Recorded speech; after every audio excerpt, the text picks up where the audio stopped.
Por ejemplo, comprender que la columna vertebral es un conjunto de vértebras articuladas y que lo que estamos observando ahí es una columna ya desarrollada, ya una persona adulta que logró generar y establecer esas curvaturas que estamos observando en una vista lateral. Este es un plano medio para observar las curvaturas anteriores y posteriores que estaba mostrando la columna vertebral. Ahí se está esquematizando en la fotito también la relación que tiene con las costillas y el esternón para constituir, ahí tenemos la mitad de las costillas, las que van por el lado izquierdo, y el esternón para constituir el tórax. ¿Bien? Entonces es importante la relación que la columna torácica a nivel de las vértebras torácicas tienen con las costillas para proporcionarnos esa caja denominada tórax que protege las vísceras fundamentales del aparato cardiorrespiratorio. Muy bien. Estructuralmente u osteológicamente está descrita la columna vertebral compuesta por, como dice el texto, 33 a 34 vértebras articuladas. Articuladas. Incorporemos de inmediato los conceptos de articulación. Nuestro cuerpo está todo articulado, los huesos entre sí de nuestro cuerpo todos se presentan articulaciones de distintas características, pero están articulados. ¿Ya? Y, por supuesto, los segmentos que dice ahí se agrupan en 4 segmentos que tienen que ver con las regiones. Se sigue sin ver la mano, ¿cierto? Sí, me parece que no la habilitaron nomás. Algo le pasó. ¿Se ve o no se ve la mano? No se ve, perfecto. Los 4 segmentos que se describen para la columna son los que van teniendo relación con la región de nuestro cuerpo. Tenemos a nivel del cuello, la región cervical, a nivel del dorso, la torácica, a nivel de la cintura, la lumbar, y a nivel de la pelvis, la sacrocoxigia o pélvico. Bien, por lo tanto siempre vamos a tener que estar como atentos a considerar cómo están ahí en esas llaves, si alcanzan a ver ese esquema, ¿cierto? A la derecha dice vértebras cervicales, las que están compuestas allí por 7 vértebras, la siguiente 12 vértebras que están en el tórax, vértebras torácicas o dorsales, las siguientes 5 vértebras lumbares, y luego una fusión de vértebras que constituyen el sacro y coxis. Sin embargo, el sacro con el coxis presentan una articulación, pero están fusionadas también las vértebras coxigias y por supuesto las vértebras sacras. Por eso en conjunto, como dice el texto a la izquierda, pélvico o sacrocoxigio, en total 9 a 10 vértebras. Esa variante de las vértebras la dan el número, las vértebras coxigias. En los sujetos en estudio se vio que no había un patrón constante de números, sino que hay una variabilidad entre 3 a 4 vértebras o 4 a 5 vértebras. Y es lo que hace entonces esa diferencia cuando se presenta la columna vertebral con ese número de componentes.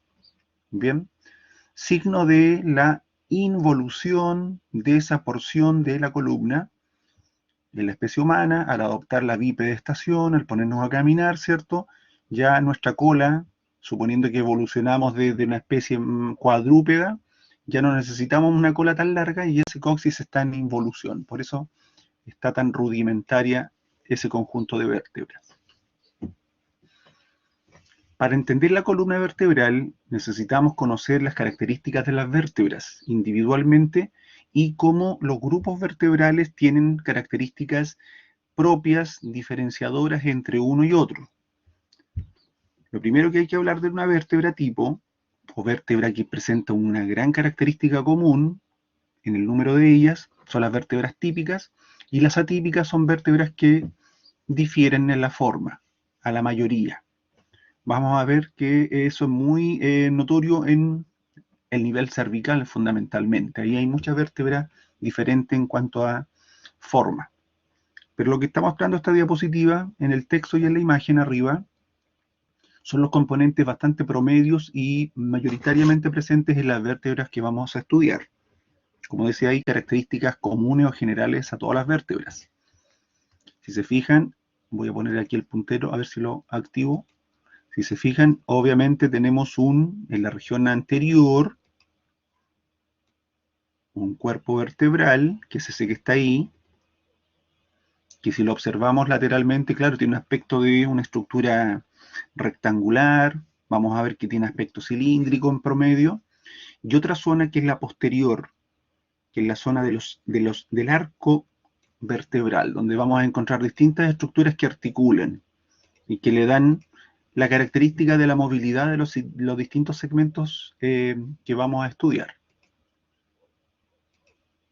Aprovechemos también esta diapositiva para mostrar el rótulo o los rotulados que está exhibiendo allí la diapositiva. ¿Se fijan? Elementos que son necesarios aprendernos y reconocer. Cuerpo vertebral. ¿Se fijan? Primero saber que hay una región anterior que, independiente si yo lo observo por una vista lateral derecha o izquierda, el cuerpo es anterior al arco vertebral. Y la zona de comunicación entre el cuerpo y el arco vertebral presenta estas escotaduras que están mostradas allí, rotuladas como escotaduras o incisuras vertebrales, tanto inferior como superior, que por el otro lado nos advierte mucho el esquema, y que cuando están articuladas una vértebra con otra, constituyendo nuestra columna, porque la verdad es que la columna uno tiende a cometer el error de estudiarla separada.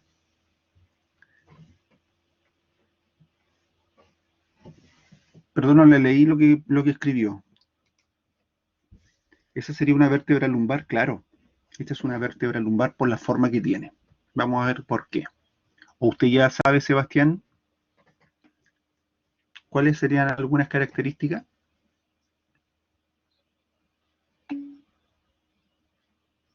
¿Qué fositas? Porque las lumbares tampoco, o sea, perdón, las sacras y las coxigias tampoco, y las cervicales tampoco. Por lo tanto, no es un criterio solo excluyente de ello. Ya, vamos para allá, sino la idea es que sigan la línea. Hablaba de esta incisura o escotadura que tanto la presenta en su borde superior como inferior. Cuando están articuladas entre sí, las vértebras constituyen esto que estoy tratando de diagramar aquí, que es un foramen intervertebral o agujero de conjunción. Recordar que la columna es nuestro esqueleto óseo, sostén del cuerpo en general, pero además protege la médula espinal, parte del sistema nervioso central. Por estos espacios o forámenes intervertebrales salen los nervios espinales o raquídeos. Bien, presentan procesos o apófisis. Aquí la nómina anatómica ya se habla hace mucho tiempo de procesos, ya no apófisis, pero si la encuentran con apófisis o se le preguntan con apófisis, sepan que estamos hablando de lo mismo. Presentan procesos o apófisis articulares, se fijan, tanto superiores como inferiores, transversas, y una prolongación posterior que se denomina proceso espinoso o apófisis espinosa. Y zonas de comunicación o de transición entre el cuerpo y el arco fundamentalmente, y los procesos articulares superiores e inferiores, que se llama zona de los pedículos, y otra zona de transición ósea que termina por delimitar el foramen vertebral, que lo ubicamos entre los procesos transversos y en los procesos espinosos, que es la zona de las láminas. ¿Bien? Por eso dice ahí, detrás del cuerpo se encuentra un macizo de procesos unidos al cuerpo por los pedículos. Aquí están más, esta es una vista superior de la misma vértebra, que según Sebastián es una lumbar, donde se esquematiza, ¿cierto?, su cuerpo vertebral y todos los elementos posteriores en amarillo y en rojo para mostrar los pedículos, las láminas, los procesos transversos y espinosos.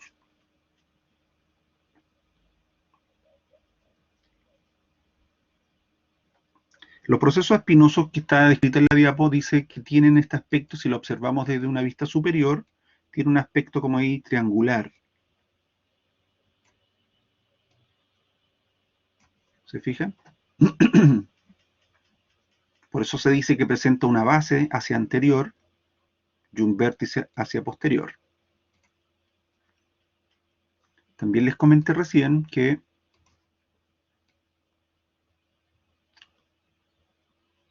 tanto los pedículos como las láminas, espérenme, aquí lo activo, los pedículos por ambos lados, ahí, las láminas por ambos lados y pudiéramos decir el borde posterior del cuerpo delimitan el foramen vertebral, que está aquí.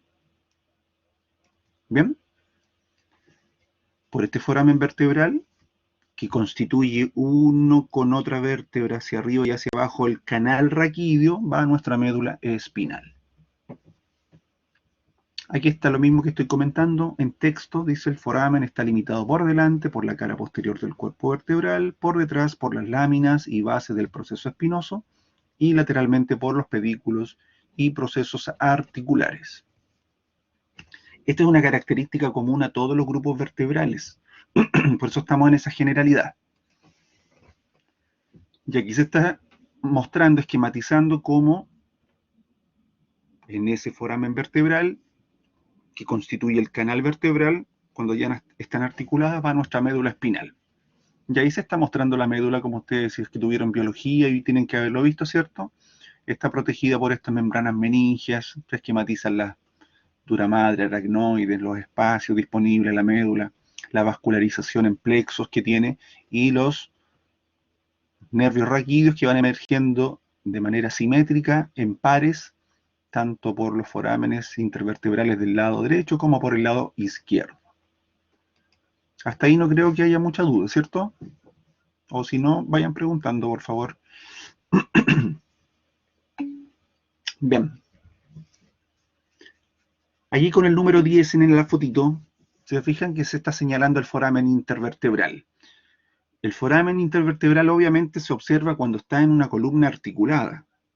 Si desarticulamos y analizamos cada vértebra, no vamos a hablar de la presencia de un foramen, sino que de una incisura o escotadura. ¿Bien? Por lo tanto, los forámenes intervertebrales se encuentran limitados por delante por el cuerpo vertebral. Sigan el texto y vayan mirando. Por delante por el cuerpo vertebral, por posterior, por atrás, por los procesos articulares, arriba por los bordes inferior y superior de los pedículos adyacentes.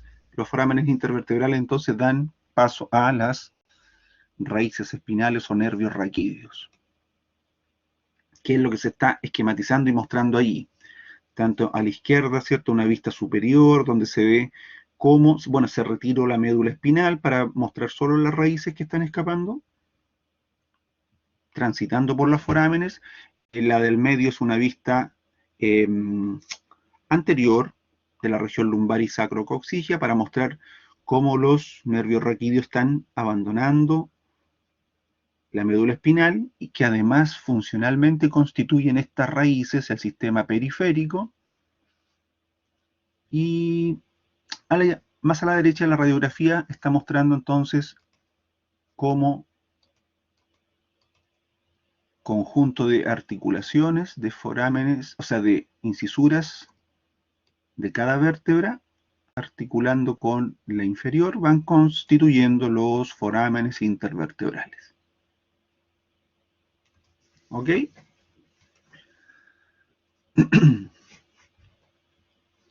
¿Qué más dice esta diapositiva? Foramen intervertebral, ¿cierto? El pedículo se está mostrando ahí, es un segmento del arco que une el proceso transverso con el cuerpo. Ya dijimos que poseemos las incisuras o escotaduras, tanto superior, arriba, como la inferior, y que producto de la articulación con vértebras terminan por configurar el foramen intervertebral. Y ahora recién vamos a comenzar a analizar los grupos vertebrales y las características propias de cada uno de ellos. ¿Bien? Dijimos que son 7 vértebras cervicales, de las cuales si vamos observando, hay 4 elementos que uno tiene que tener en su cabeza estructural de cada vértebra que vamos a comparar. Los cuerpos vertebrales, los procesos transversos, los procesos espinosos y su foramen vertebral. Se le pueden agregar otros elementos de comparación, pero esos son los más significativos para una anatomía topográfica y no tan funcional como requieren, por ejemplo, kinesiología u otras carreras que tienen que ver más con movilidad articular, o si uno toma alguna especialización como traumatología u otro tipo de especialización, que requiere entender por qué las facetas articulares se disponen de tal o cual ángulo para la movilidad.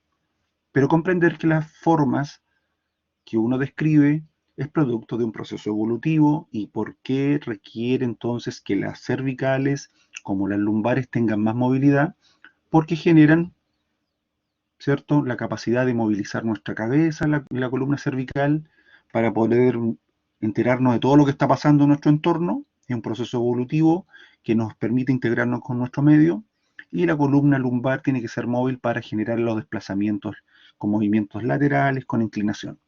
Entonces, cada segmento óseo y característica de ellos da cuenta de esta evolución y por qué el cuerpo tiene entonces esas características de más movilidad en algunos segmentos y otros menos móviles porque requiere más estabilidad y más protección. ¿Ok? Eso es bastante general, pero comprender lo que va sucediendo de esa forma. Las cervicales, si se fijan, si comparamos su cuerpo vertebral, que ya les dije es uno de los primeros componentes, esta es una vista superior al de la izquierda. Bueno, ahí está el rótulo, dice la vista superior, ¿ya? Pero después vamos a ir entendiendo por qué es superior y reconociendo cuáles son sus caras superiores e inferiores. Y la de la derecha es una vista anterior que nos permite observar algo que también está en el texto. Cuerpo vertebral de las cervicales, se dice que su cuerpo, si se fijan, tiene una forma de una especie de rectángulo. El diámetro transversal es mayor que el diámetro anteroposterior.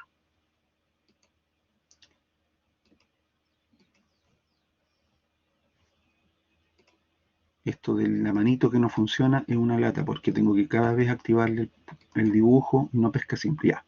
Se refiere que ese diámetro es mayor que el anteroposterior.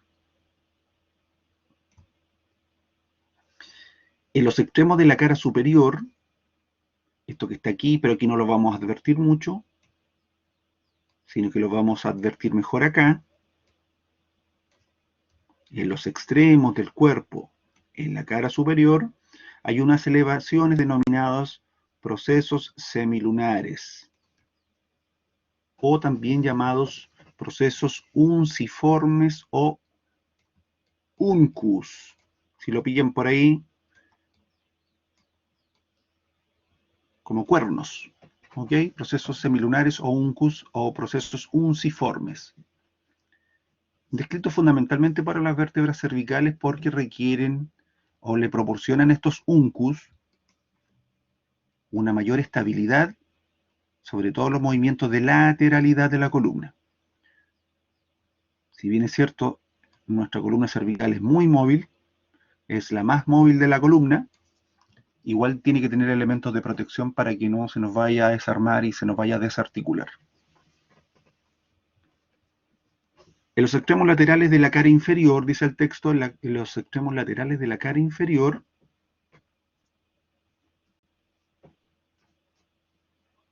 presentan dos escotaduras o incisuras que no las vemos, tenemos que hacer una vista lateral, ¿ya? La cara anterior del cuerpo es cóncava. Esta es una vista anterior y aquí tenemos que entender que tenemos esa profundidad, es cóncava. En sentido vertical, bueno, aquí me dibujé mal, tiene que ser cóncava así, sentido vertical. Las láminas, que son estos procesos aquí, son más largas que anchas. Y una característica muy diferenciadora, única, que lo vamos a trabajar en el práctico, que los procesos espinosos de las cervicales son bífidos o bifurcados o bituberculados. Se fijan esas dos patitas. Aquí tenemos fotos de lo mismo. Además, en sus procesos transversos, como está mostrado el número 4 allí a la izquierda, los procesos transversos presentan forámenes. Forámenes transversos. Así se llaman eso que está en número 4. Por los forámenes transversos ascienden, por la columna vertebral, asciende la arteria vertebral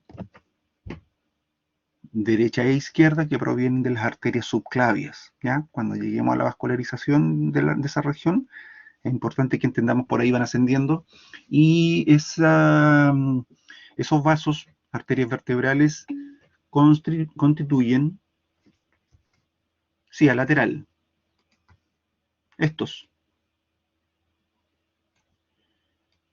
Por aquí va la arteria vertebral y asciende para configurar, una vez que ingresan al endocráneo, parte de la irrigación del polígono de Willis, el aporte posterior. ¿Ya? Vamos a entenderlo cuando nos metamos adentro del cráneo. Último elemento comparativo, dice, el foramen vertebral de las vértebras cervicales es de aspecto triangular, es el más grande comparativamente de todas las vértebras de la columna, este foramen, y tiene el aspecto de un triángulo de base anterior mayor que sus otros lados. Se dice que es un triángulo isósceles. ¿Bien? Se dice que es un triángulo isósceles. ¿Qué más dice el texto? Los procesos transversos están situados por delante de los procesos articulares de los pedículos, presentando raíces, una anterior y una posterior. Aquí podemos ver los uncus. Miren, ahí. Ahí están los procesos unciformes o semilunares. Bastante más notorios. Los procesos transversos, que está en número 6, presentan un tubérculo que está en número 9 y otro tubérculo que está en número 1. En ambos lados ocurre eso, que son los tubérculos de los procesos transversos, tanto anterior como posterior se le llaman. ¿Ya? Son zonas de inserción de ligamentos importantes para dar estabilidad a la columna. Vamos a volver a analizar más detalle de las vértebras cervicales porque aquí hay un elemento importante. Esto es las vértebras típicas. Las cervicales tienen dos vértebras atípicas, la primera y la segunda, que requieren análisis individual. ¿Ya? Las vértebras torácicas, que son las siguientes 12, aquí sí, como dijo Sebastián, se caracterizan porque, si uno observa, tienen facetas o carillas articulares. ¿Dónde? Aparte de los procesos articulares, no se me activa el lápiz. Fíjense que tiene carillas articulares o facetas articulares en el cuerpo vertebral, que no lo tenían las vértebras cervicales, y además tienen en los procesos transversos. Estas son las únicas que presentan en esa zona estas carillas articulares, las vértebras torácicas. ¿Por qué? Porque ahí articula, voy a esquematizar una costilla que articula una parte de la costilla allí y la cabeza ahí.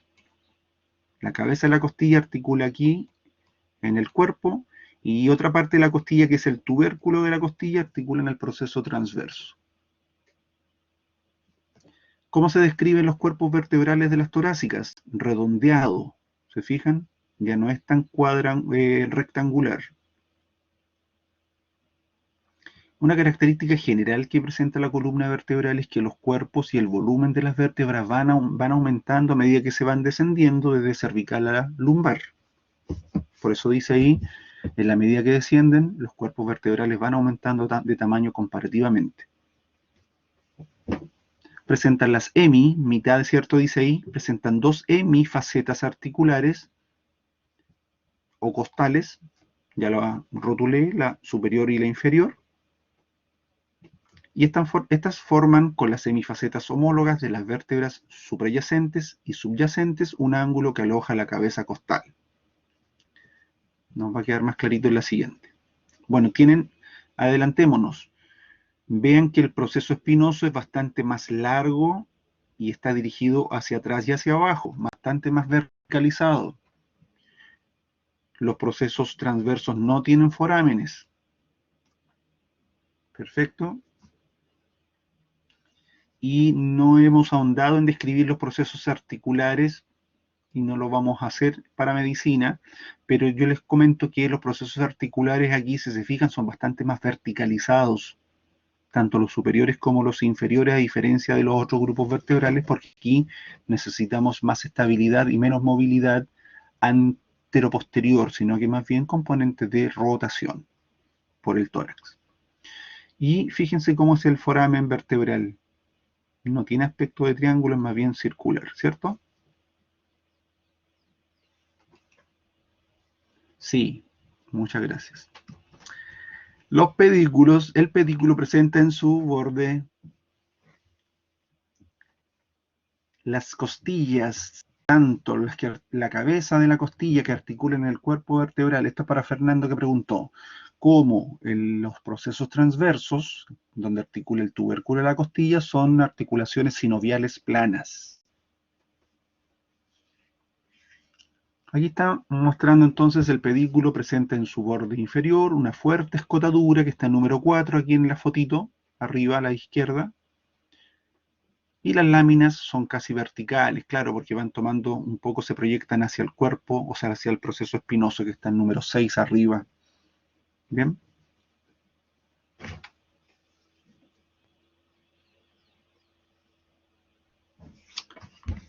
Sigamos. Los procesos articulares superiores son salientes y se elevan de forma vertical, también lo mencioné. Los inferiores son pequeños, están sobre la cara anterior de las láminas. Sigamos, sigamos. El foramen vertebral, comparado con los otros segmentos, es pequeño, casi circular. Tercer grupo vertebral, vértebras lumbares. Hay un elemento que, si uno analiza columna vertebral con más detalle, y yo tengo bastante información de columna para dejarles complementarios si quieren aprender harto más, es que las vértebras que están en la zona de transición entre el grupo cervical y torácico, entre el grupo torácico y lumbar, tienden a tener características bastante similares al grupo más vecino. Por ejemplo, la séptima cervical se parece bastante a la primera torácica, en su forma, en sus disposiciones de las láminas y las facetas. Lo mismo ocurre con la doceava o número 12 torácica, ya tiene un aspecto bastante más lumbar, como la primera lumbar. ¿Bien? No lo dice la diapo, por eso se los comento.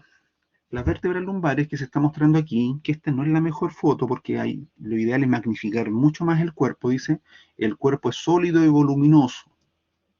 Nuevamente predomina el diámetro transversal que el anteroposterior. Es bastante más con forma de riñón este cuerpo vertebral. Comparativamente ya sabemos que va aumentando de tamaño. Los pedículos son más cortos y tienen una disposición horizontal. ¿Por qué? Porque se parece bastante a la disposición que las cervicales por la movilidad que requieren. ¿Ya?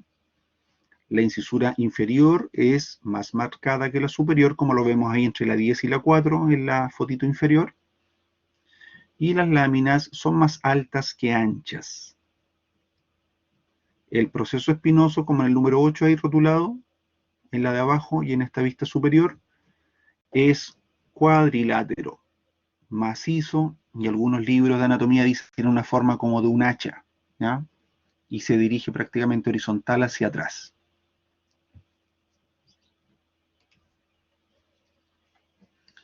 Los procesos articulares superiores son excavados es decir que tiene cierto como una profundización, y se orientan hacia atrás y hacia medial. En cambio, los inferiores, que estoy tratando de mostrarles acá,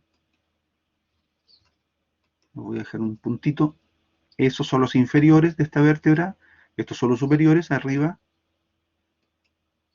Podemos decir que los superiores, los procesos articulares, se disponen, se orientan hacia atrás y hacia adentro, hacia medial, y los inferiores se orientan hacia adelante y hacia afuera, hacia lateral. Aquí a la derecha tenemos toda una vista de la columna lumbar, los cuerpos vertebrales, ¿cierto? Mucho más macizos. El foramen vertebral retoma la forma triangular, esta vez de lados iguales, por eso dice ahí forma de triángulo equilátero, relativamente pequeño, comparado con el triángulo que tiene el aspecto de las cervicales. Dice, tiene esa forma pequeña ya que la médula espinal llega hasta nivel vertebral L2. Luego hacia abajo la columna emite la famosa cola de caballo, las raíces espinales inferiores que van emergiendo. Y esta diapositiva nos muestra aquí arriba, a la derecha, un disco intervertebral, que es un fibrocartílago que tiene una periferia concéntrica que constituye el anillo fibroso, que está ahí rotulado, y un interior denominado núcleo pulposo. Este disco es el que está ubicado sobre cada cuerpo vertebral de la columna y es el que distribuye, se lleva toda la fuerza de cargas axiales, verticales. Este disco se comprime y con los años o con las fuerzas bruscas o movimientos excesivos puede presentar algunas fisuras y por esas fisuras protruir contenido nuclear y generar las hernias del núcleo pulposo. ¿Ok? Y esa hernia puede apretar, comprimir las raíces nerviosas y tenemos sintomatología de una hernia, parestesias, adormecimiento, dolores en toda la zona que los nervios raquídeos inervan, tanto sensitivo como muscular. Entonces hay pérdida de fuerza muscular, hay alteraciones de la sensibilidad. Es una articulación sinovial cartilaginosa, la que se da entre los cuerpos vertebrales, de tipo sínfisis.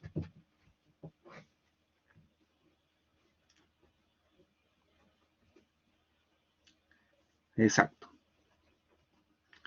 Las vértebras lumbares tienen unos procesos especiales que se denominan procesos, miren, las vértebras lumbares proceden los tubérculos mamilares. Pregunta de prueba, ¿dónde se ubican los tubérculos mamilares o apófisis mamilar, como dice el esquema ahí? Uno a cada lado por fuera de la implantación del proceso articular superior, como está con la flechita azul mostrado allí. Tiene además unos tubérculos accesorios que son no constantes, no están siempre presentes. Cuando están presentes se sitúan por detrás de la raíz de los procesos transversos. ¿Bien? Tubérculos mamilares y tubérculos accesorios. Es posible encontrar en las vértebras lumbares. Ya, esta es la pregunta para Sebastián Hernández. ¿Cómo se reconoce el segmento al cual pertenece una vértebra? Todos los tubérculos sirven para algo, Sebastián Soto Lizama, como inserción de ligamentos y de algunas porciones musculares. Exactamente.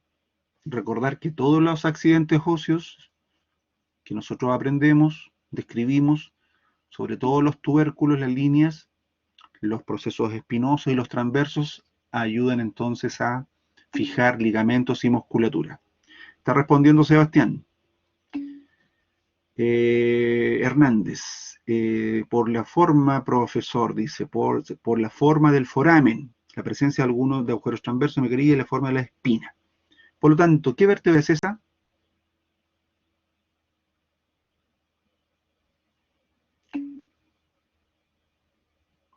La de la izquierda es cervical y la derecha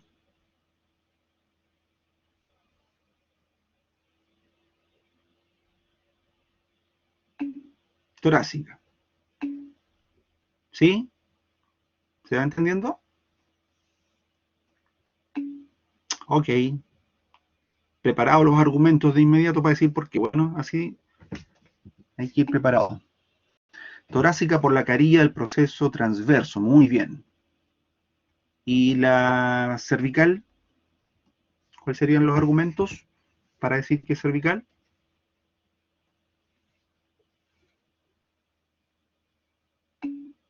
por los forámenes transversos ubicados en los procesos. Muy bien.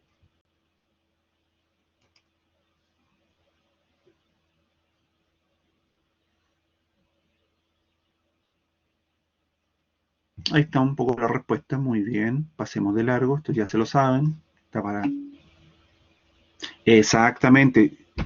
Miren, el canal no, porque el canal, acuérdense que es el conjunto de...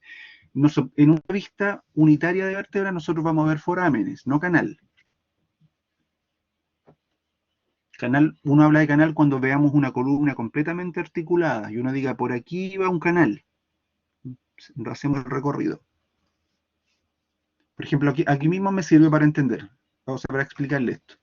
Si yo hago este esquema, digo, por aquí va el canal vertebral donde va la porción de la médula. Bueno, la médula llegó hasta L2, vamos a aprender eso después. Hasta ahí llega la médula y de aquí se empieza a proyectar la cola de caballo para abajo, la cauda-equina. Pero si yo veo solo el foramen, tengo que hacer referencia a eso, foramen. Sigamos. El sacro, ¿cierto? Es una porción de la columna vertebral que nos muestra cómo se fusionaron, que están fusionadas allí 5 vértebras. Tiene el aspecto triangular, un triángulo de base superior y de vértice inferior, exactamente una sinostosis, muy bien. Tiene una forma de una cuña, dice, forma cuneiforme. Aquí abajo se está señalando, de aquí para abajo es el coxis, por lo tanto también articula allí con el coxis, pero estas zonas están fusionadas. ¿Ya? Vamos a analizar cada una.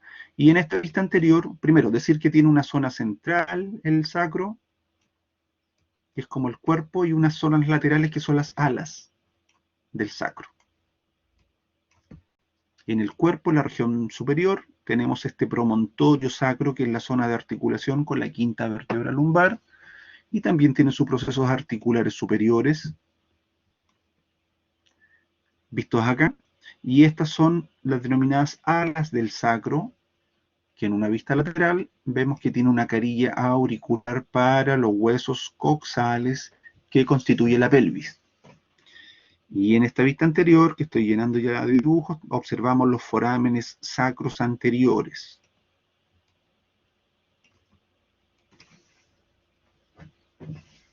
¿Qué proporciona el sacro? Estabilidad, fuerza, firmeza, porque es la zona más baja de la columna, está conteniendo la mayor carga, y además constituye con los huesos coxales la pelvis para proteger la porción más baja de la cavidad abdominal o abdominopélvica. En las superficies anteriores y posteriores, ventrales y dorsales, se presentan 4 pares de forámenes que dan salida a los nervios sacros anteriores y posteriores respectivamente. Vista anterior, se fijan, esta es la cara que mira hacia la pelvis, ahí está la parte superior con la llave mostrada como la base del sacro, alas del sacro, promontorio sacro, cara articular con la quinta lumbar. Ahí estoy mostrando la porción lateral que constituye el ala. Estoy describiendo la fotito, ¿no? Lo que está.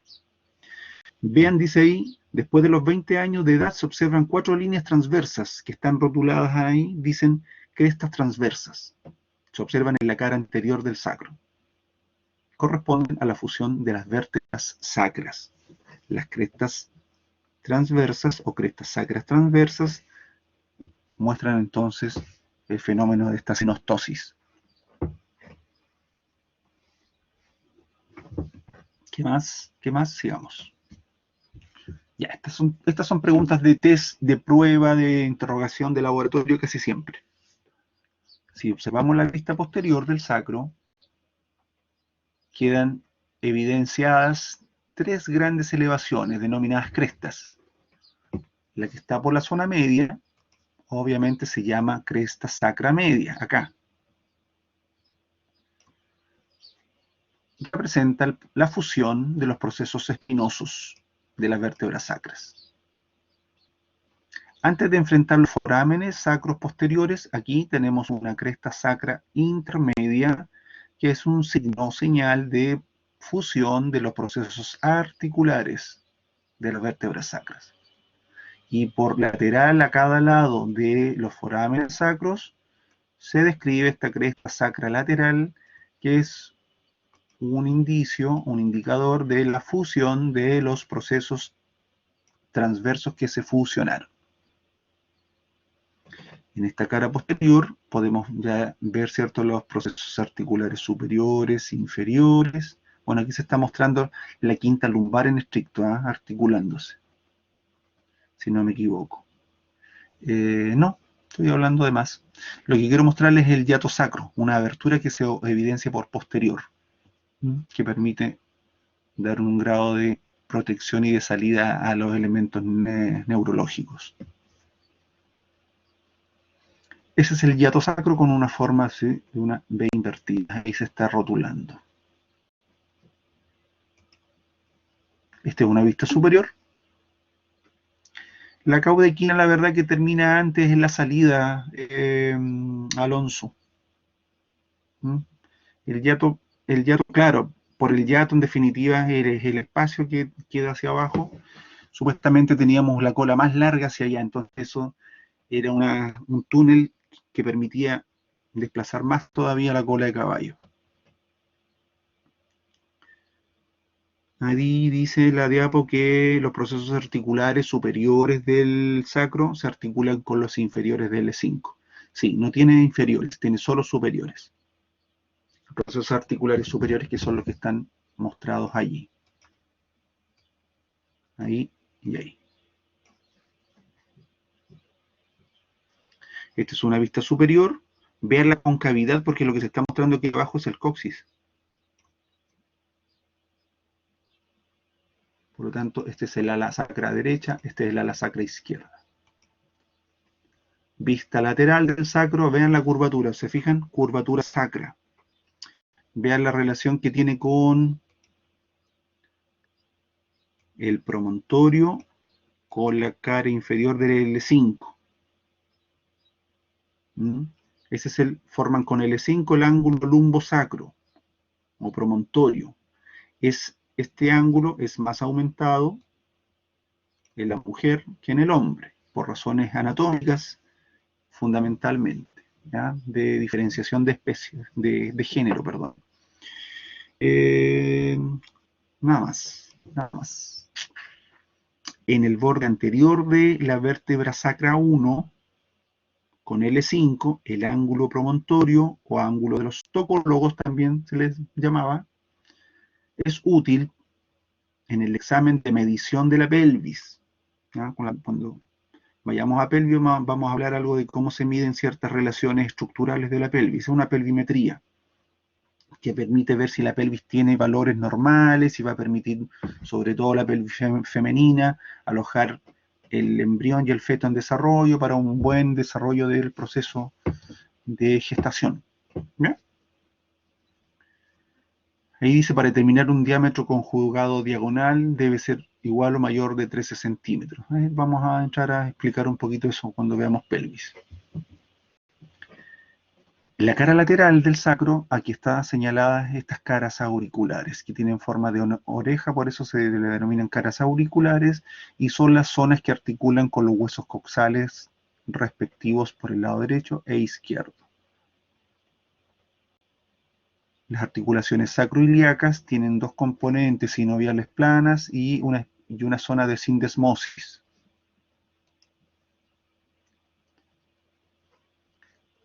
Descrito, miren, en la cara sacra ahí que está con la flecha azul, dice, en un punto de esta superficie de la cara auricular se presenta el tubérculo de nutación del sacro. Ese tubérculo es como un punto de pivoteo. Se entiende que ahí articula con el coxal, que sirve de eje a los mínimos movimientos que hace el sacro, tanto en retropulsión, en el periodo expulsivo del parto, vía vaginal. Por detrás de la carilla auricular, donde está la flecha. La nutación y la contranutación son movimientos que presenta la pelvis, Sebastián. ¿Ya? Nutación es cuando se inclina el eje, cuando la parte inferior del sacro va hacia anterior, y contranutación es cuando la parte inferior del sacro va hacia posterior.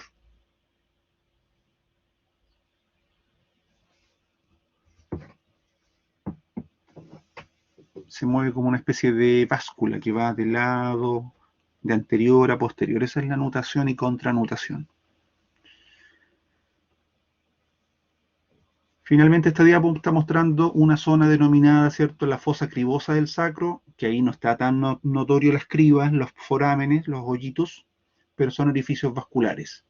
Es una zona irregular, rugosa, que además presenta inserciones musculares.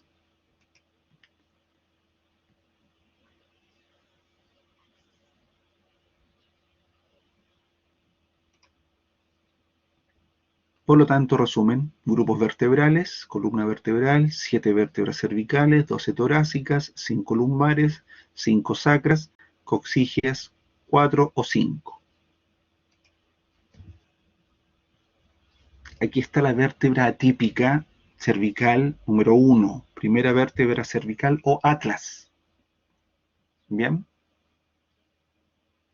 Fíjense que no tiene cuerpo vertebral y está prácticamente formada por estas zonas óseas que se denominan masas laterales.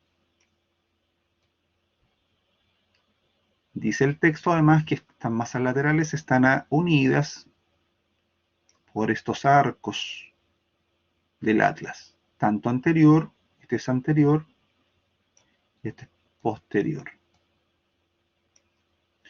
Esta es una vista superior. Vamos a aprender que es superior porque fíjense que en la masa lateral, arriba, en la cara superior, presenta una carilla articular, que es esta que estoy rayando acá. Tiene la forma de una suela de zapato. Estas carillas articulares superiores articulan con los cóndilos del hueso occipital, con los cóndilos occipitales. Y por lo tanto ahí hay una articulación sinovial condilia. ¿Se fijan? Ahí se está mostrando ahora una fotografía, dice. La cara superior de la masa lateral del atlas presenta una fobia articular superior que tiene la forma de suela de zapato. Esta articula con los cóndilos del hueso occipital. Esta es una vista inferior.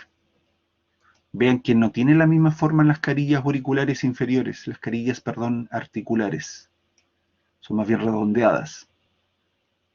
Porque estas articulan con su vecina de abajo, que es el axis, destinada a articularse con los procesos articulares superior del axis.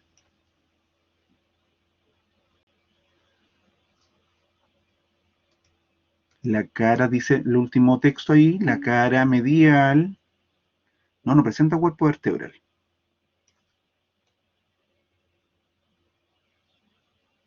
La cara medial en su tercio anterior presenta un tubérculo, que aquí no se ve mucho por esta vista inferior, un tubérculo donde se inserta el ligamento transverso. Aquí se ve algo, miren, ahí.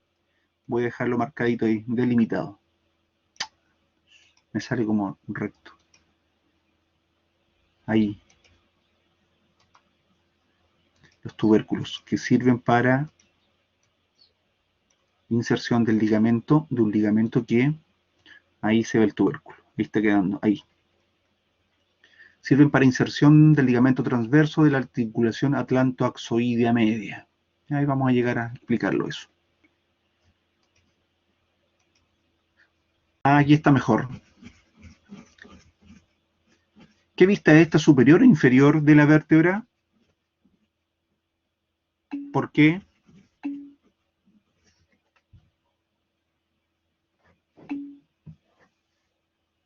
Por el aspecto de la cara articular, que es más amplia. Muy bien. Así van acostumbrando a responder muy bien anatómicamente. Forma de suela de zapato. ¿Cierto? Sí. Casi. El arco anterior constituye, junto con el diente del axis, que, mira, ahí se ve el diente. Esta es una esquematización. No se ve el resto del axis, pero se ve una proyección que tiene, que es este proceso odontoideo.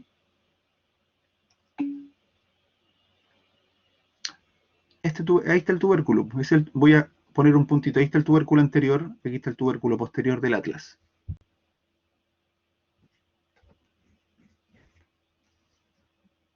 Lo que dice el texto es que este arco anterior que estoy rayando acá constituye con el diente que está en el círculo azul que yo rayé, que es del axis de la vértebra C2, segunda torácica, terminan constituyendo el cuerpo, de alguna forma, ¿ya?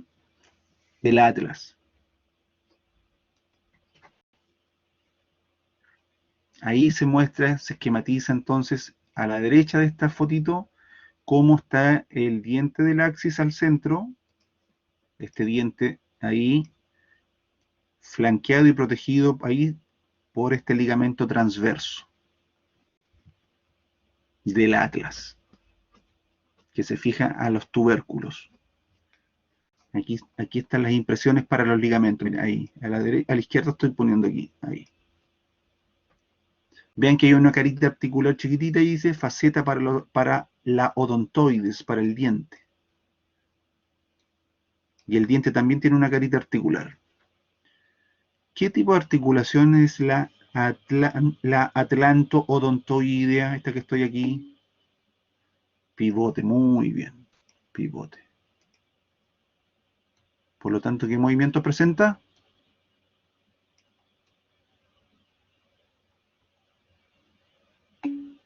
Rotación, muy bien. ¿Qué más dice? Aloja el diente y otra posterior. Ah, ya, bueno, claro. Y otra posterior que constituye el canal vertebral. Segunda vértebra torácica, perdón, cervical, axis. Ven que muy maciza. Del cuerpo se proyecta hacia arriba, se desprende el diente, que se fija por una base a la cara superior del cuerpo. ¿Ya? Esta zona de transición es la base aquí. Sobre la base del diente del axis se estrecha y forma el cuello, luego se ensancha y forma el cuerpo. Ahí, eso quiere decir. Ya, ¿qué vista es esta? Si se fijan en esta vista, veo el diente.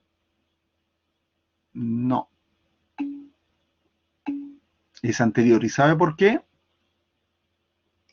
Voy a volver al anterior. Ah, no, se ve el axis.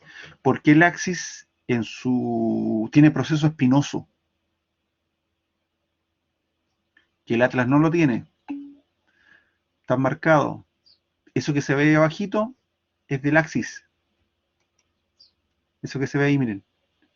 Entonces, y ese proceso espinoso también es bifurcado. Entonces, en una vista posterior del axis yo lo voy a ver. Articula con el atlas en el arco anterior. Sí, exactamente.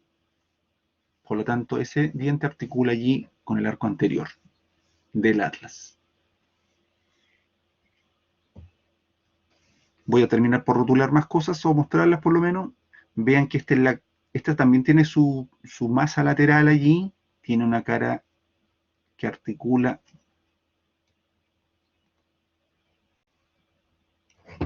con el borde inferior del atlas, que también tiene una carita articular.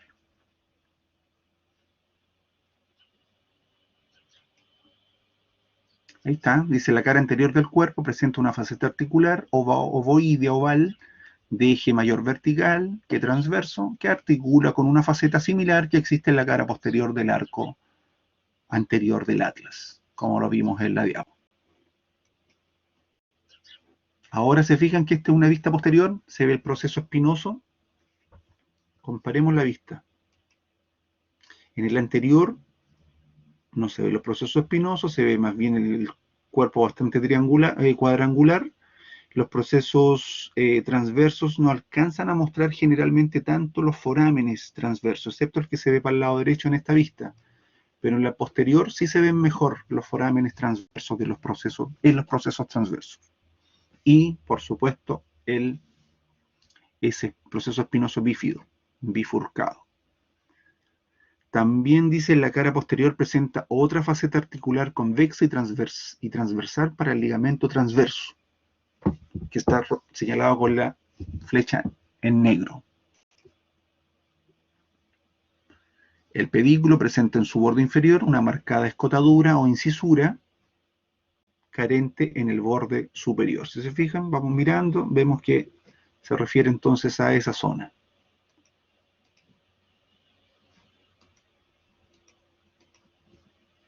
Aquí.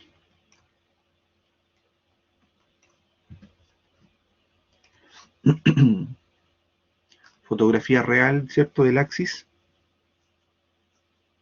El proceso transverso, en el extremo del proceso transverso es diferente a las otras vértebras cervicales, que está con el número 10 aquí. ¿Por qué? Porque presenta, es unituberculoso. Veíamos o mostrábamos que las cervicales tenían un tubérculo anterior y posterior, en el axis no, tiene un solo cototito. Y aquí el foramen empieza a ser no redondo, sino que ya va tomando el aspecto triangular. Dice, es triangular y de base anterior, menor que el del atlas y mayor que las otras vértebras cervicales. Fotografía, ¿cierto?, para mostrar en la letra A la cara superior del atlas, la letra B cara inferior del atlas, letra C cara superior del axis, letra D cara anterior del axis, letra E, ¿qué vértebra puede ser esa?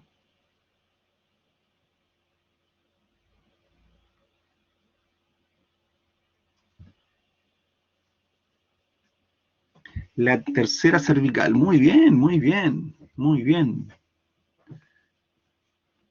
Si se fijan, empieza ya a tomar el foramen vertebral un poquito de aspecto más triangular. Vemos mejor los forámenes transversos en los procesos transversos y el cuerpo, que está en número 3 abajo, ya notamos que tiene una especie de concavidad, esta es una vista superior, ahí estarían sus procesos unciformes. Muy bien. Y esta es una vista superior de la F, perdón, de la articulación entre el atlas y el axis.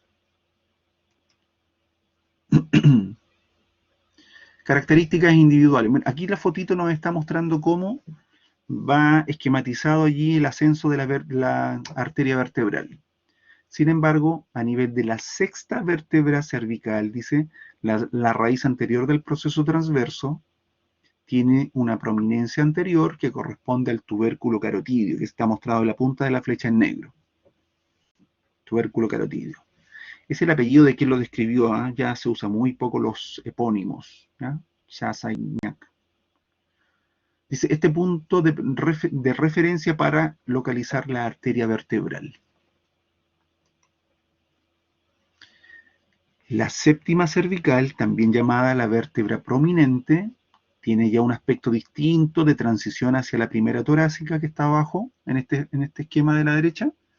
Su cuerpo es más voluminoso que las otras cervicales, su proceso espinoso es algo más largo y saliente, es palpable al final de nuestro cuello, en la zona posterior, el primer cototito que notamos en la parte baja del cuello, que nosotros nos tocamos, nos palpamos atrás, es esto que está ahí señalado con la letra, o sea, con la flecha en negro, ¿ya? Es el proceso espinoso de la séptima cervical. El foramen transverso es pequeño en la séptima cervical y puede faltar por el no paso de la arteria vertebral, los forámenes transversos. ¿Ok? Importante, detallitos de prueba.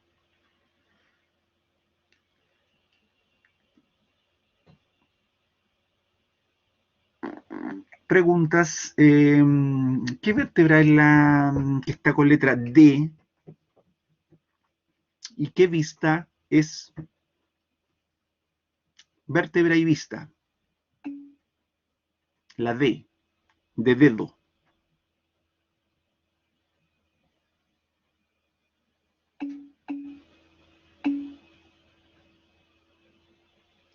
Alonso dice cervical. La D no puede ser torácica, porque tiene forámenes transversos. Cervical y vista superior. ¿Por qué sería superior, Sebastián?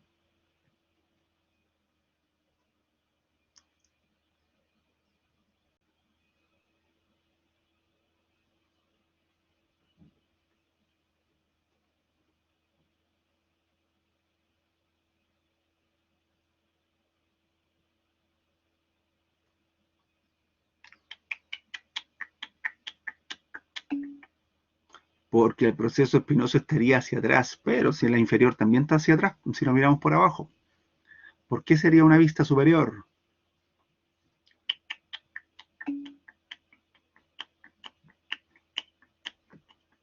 Ya, sí, es más vertical. La verdad que no es vertical, pero como que se anduvo salvando algo Alonso, pero no es así. Todavía están orientadas medias transversales, ¿ya? Son bastante más horizontales. El cuerpo, simplemente porque decimos que es superior, porque se ven los procesos unciformes, el número 8, miren la D, vean que el 2 que dice ahí chiquitito es el cuerpo, la parte superior del cuerpo, y el 8 es la elevación, los procesos unciformes o semilunares, que se describen para la cara superior.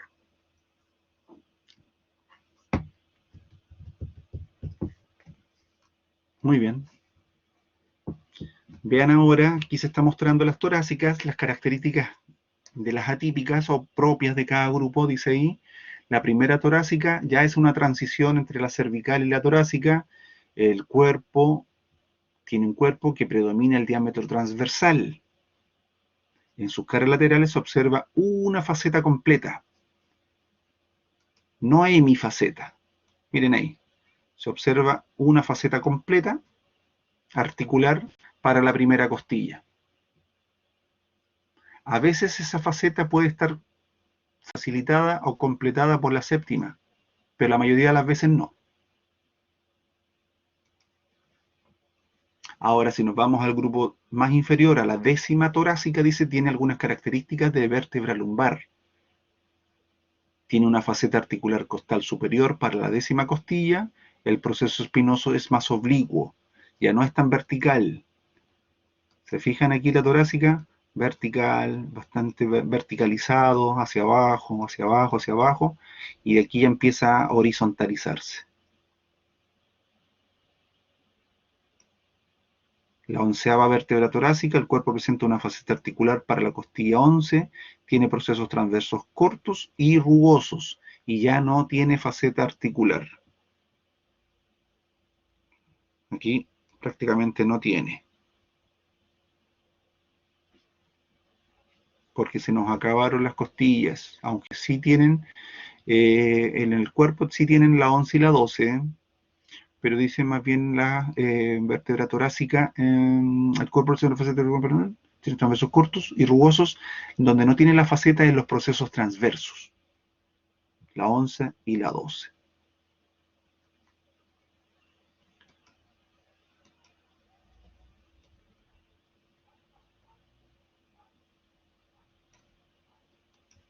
¿Alguien sabe por qué o no? Ya, de ahí lo explicamos, dice. Sigamos. La vértebra torácica número 12, sí, por las costillas flotantes. ¿Pero qué significa eso? Ahí están las costillas flotantes. Las costillas flotantes solo articulan en el cuerpo vertebral, no en los procesos transversos, por lo tanto no tienen tubérculo costal. Ya. La 12, fíjense que tiene un aspecto bastante lumbar. Dice, el cuerpo presenta una faceta articular para la 12ª costilla, la superficie exterior del pedículo, como está mostrado con la flecha en negro arriba. Los procesos transversos más cortos que las vértebras que están arriba, las torácicas, otras que los anteriores, y no tiene faceta articular.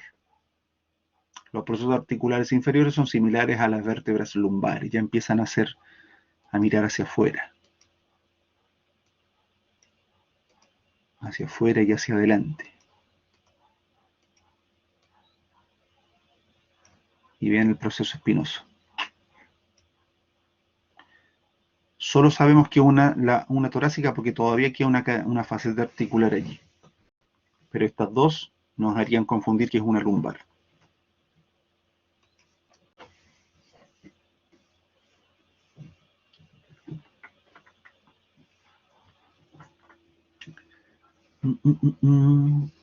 Ya. Esto se lo vamos a dejar para el laboratorio para que busquen las características diferenciadoras.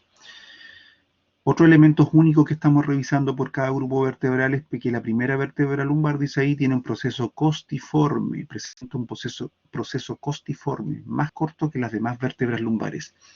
Los procesos costiformes también se le llaman a los procesos transversos, miren, o costiformes. Dice aquí abajo, la vértebra quinta lumbar presenta un cuerpo ya más en forma de cuña, más alto adelante, más alto acá que por posterior. Tiene procesos costiformes cortos, macizos y piramidales.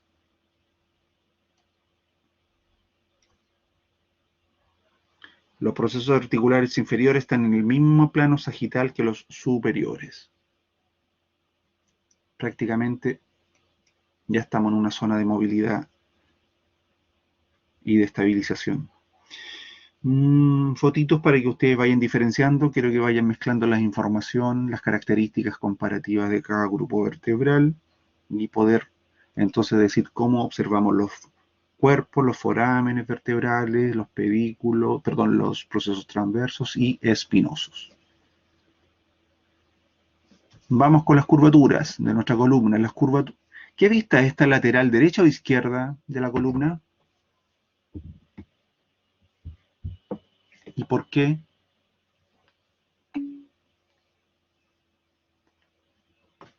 Derecha, ¿por qué?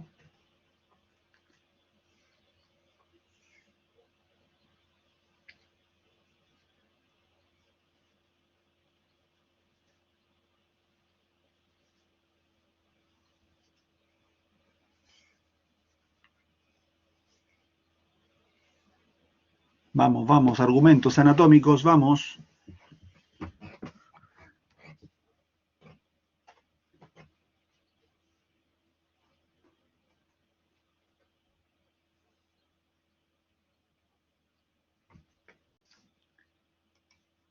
Ah, yo creo que es derecha, profe, porque usted dijo que las vértebras tenían una región anterior donde estaba el cuerpo y tienen una región posterior donde están los pedículos y procesos articulares. Entonces aquí yo ya puedo decir que esto es anterior y que esto es posterior. ¿Cierto? Y acaba de decir en lo que lleva hablado de esta clase que el sacro tiene una concavidad anterior.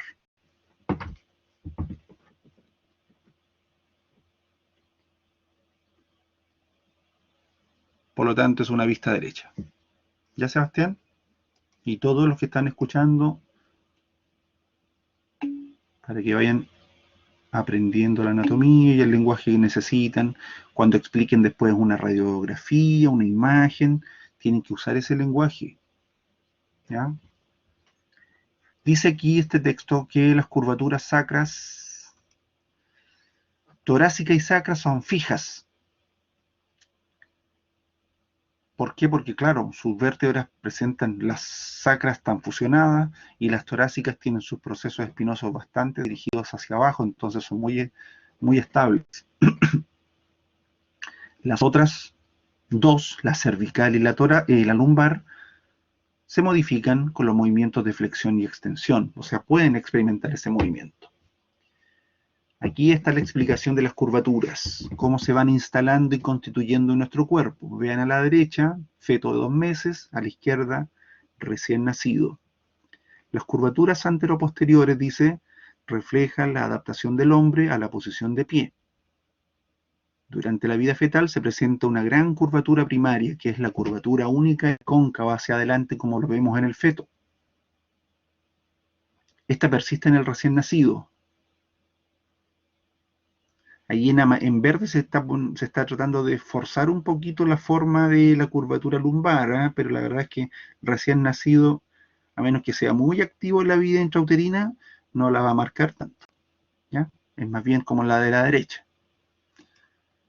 Durante el tercer a cuarto mes de vida, ahora sí, aparece la curvatura secundaria, que es la primera curvatura secundaria. ¿Qué queremos decir con esto? Que las curvaturas primarias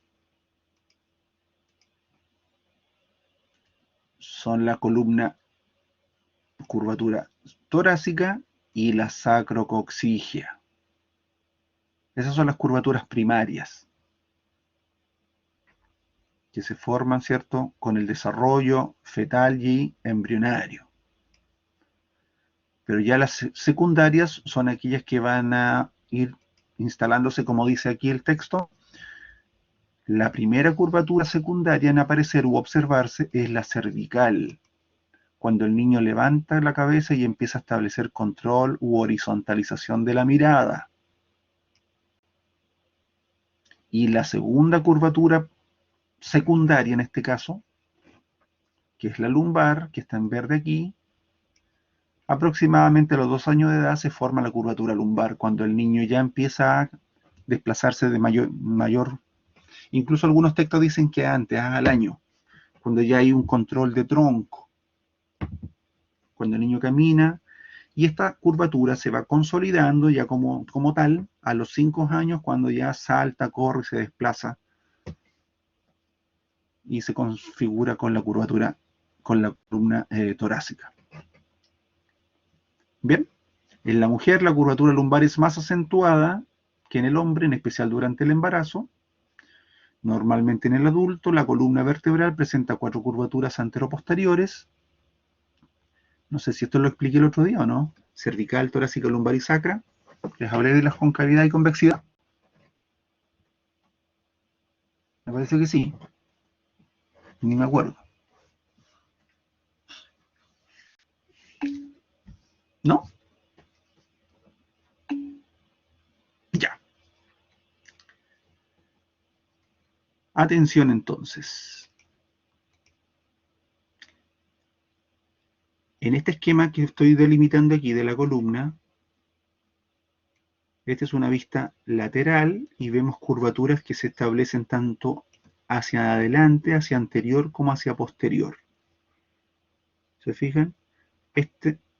Esta curvatura, voy a borrar porque está muy chico el espacio.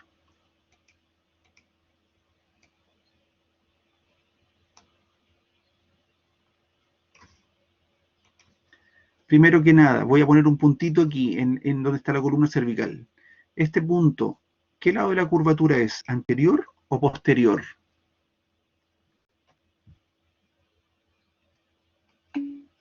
Perfecto. No, Diego, ese punto es anterior, pues, de la curvatura. Si es de la señora, miren, está para adelante esa curvatura.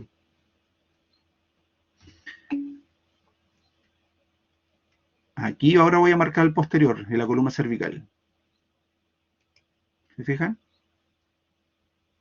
En esta curvatura torácica, ¿qué punto es este? ¿Anterior o posterior? Ni aunque sea el dibujo, igual. Ya. Estamos claros en la zona anterior y posterior, ¿cierto? Pongan atención porque no está en el texto. Vamos a llamar, estas son curvaturas observadas en un plano medio o sagital en una vista lateral. Las curvaturas, ya vimos que tienen un lado anterior y posterior. Ahora, esta curvatura, la cervical, voy a borrar. Pongan atención, por favor.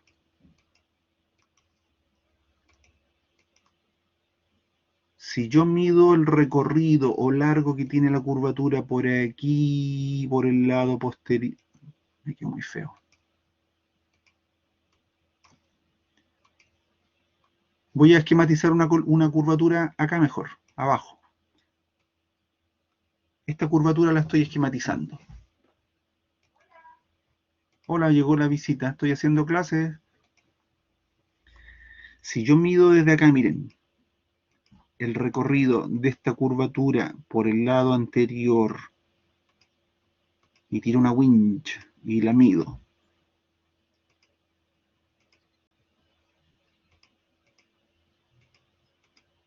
¿Cuál es el lado más largo? ¿Anterior o posterior? Anterior. o posterior. Ya. Atención, el lado de una curva o curvatura cuyo recorrido es más largo se llama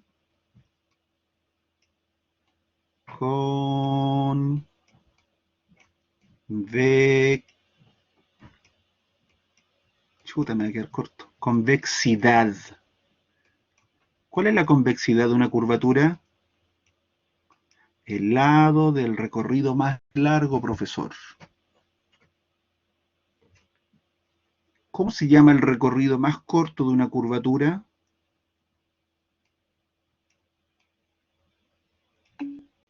Concavidad. Entonces ahora ya ningún estudiante que esté conectado en esta clase va a poder decir no sé definir concavidad ni convexidad.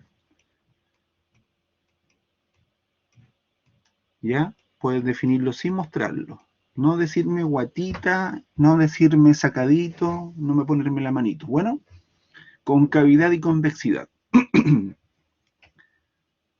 ¿Todos claros? Todas las curvaturas entonces tienen un lado convexo y un lado cóncavo.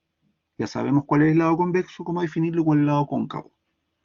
Siguiente.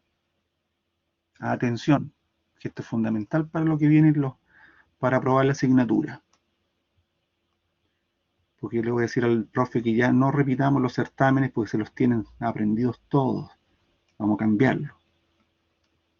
Entonces vamos a hacer preguntas difíciles, nuevas. Pongan atención. ¿Ustedes creen que nosotros nacimos ayer? Somos más viejos que ustedes. Los ayudamos, les repetimos los certámenes. Ya. Las curvaturas cuya concavidad es posterior, atención, las curvaturas vertebrales cuyas concavidades son posteriores se llaman curvaturas lordóticas. Lordóticas. Por lo tanto, la columna cervical es una lordosis. La columna lumbar es una lordosis. ¿Se entendió eso? Profe, ¿por qué una lordosis la cervical? Todas las curvaturas de la columna vertebral observadas en vistas laterales o planos medios, cuya concavidad es posterior, se llaman lordosis. ¿Dónde observamos lordosis en nuestra columna vertebral? A nivel cervical y a nivel lumbar. Entonces decimos que la columna cervical tiene una lordosis y la lumbar tiene una lordosis. Porque tienen concavidad posterior y convexidad anterior. Son curvaturas lordóticas. En cambio, las curvaturas cuya concavidad es anterior se llaman sifosis. Sifosis.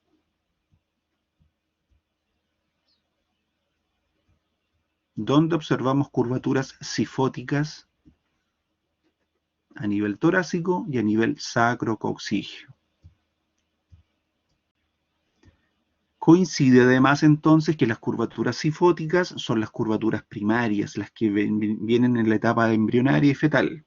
Y las curvaturas lordóticas son producto de la movilidad y control corporal que tenemos que desarrollar durante nuestra vida extrauterina para integrarnos con el medio.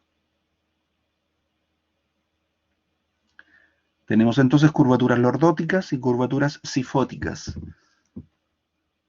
Cuando tenemos curvaturas aumentadas, ya sea en lordosis o en sifosis, vamos a decir que tenemos, espérenme, el texto, no puedo ni escribir aquí, tenemos una hiper,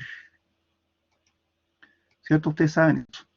Cuando algo está aumentado, exacto, una hiper. Pero puede estar aumentada la lordosis y pueden estar aumentadas las sifosis. ¿Se entiende? Hay una hipercurvatura. cuando están disminuidas las curvaturas, porque estas tienen valores normales, decimos que hay una hipocurvatura. Hipocurvatura. ¿Ya? Generalmente los valores normales son valores de curvaturas donde no hay, por supuesto, ninguna alteración, ni dolor, ni daño tisular. Pueden variar las curvaturas tanto en hiper como en hipo, sin que se generen grandes alteraciones estructurales, y el cuerpo tiende a compensar un poco esas curvaturas. Por lo tanto, no necesariamente son patológicas en sí, sino que ya los grados de curvaturas, cuando exceden ciertos valores, podemos decir que estamos en curvaturas patológicas, ¿ya? Una hiperlordosis patológica, una hipolordosis patológica. ¿Ya, Alonso? Por lo tanto, las curvaturas las curvaturas lordóticas y las sifóticas, ¿en qué plano las vemos?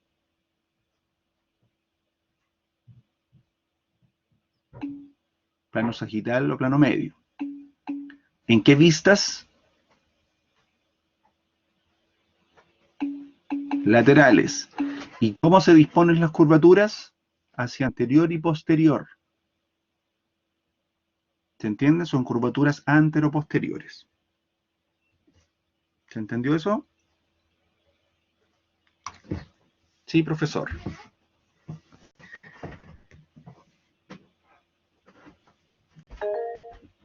Daniela Riquelme Suazo, pregunte. Profe, es que en la diapo anterior me entró la duda cuando decía primaria, secundaria, pero empezaba en cervical secundaria, creo. No entendí esa parte.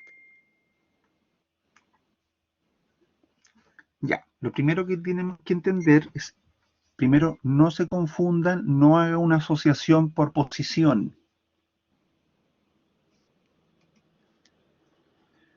A ver, quiero Ahí llevarla cuando donde está la diapo. dice, Ahí. ¿Esa? no, la otra, la que sigue. Ahí ¿Esa? cuando dice cervical, segunda, torácica, y como que está al revés, no sé si me explico. Aquí, mire, eso, Estoy borrando, estoy borrando. como eso. Ah, le borré. Ya, perdón, ya. ¿Qué quiere explicar? Eso es lo que no entiendo. ¿Por qué dice cervical, segunda, torácica, una? Claro, porque los dije que la torácica y la sacra, que son sifosis, son curvaturas primarias que se observan en el Ah, ya, desarrollo ya, ya. fetal y embrionario. Y las cervicales y lumbares son secundarias porque se van adquiriendo con el desarrollo corporal, control de la mirada que tiene la cabecita, ¿cierto?, del recién nacido, Ah, y ya, ya. luego la lumbar cuando justamente pasa ese fenómeno de control de tronco, que empieza a caminar. Ah, ya. Ya, profe, ahora Ahí sí, entendí. Sí, ahí sí. súper Muchas bien. gracias. Le iba a complementar algo que no está en la diapo, que necesitan saber, que está aquí. Pongan atención. Esta es una vista anterior de un plano frontal o coronal, ¿cierto? Aquí se está esquematizando cómo nuestra columna en un plano anterior, ya sea vista anterior o posterior, puede hacer inclinaciones o inflexiones laterales. Pero, voy a borrar, como estamos hablando de la columna vertebral, nuestra columna vertebral, si yo la observo en una vista anterior, tiendo a no observar curvaturas, ¿cierto? La veo que es bastante como rectilínea, ¿sí?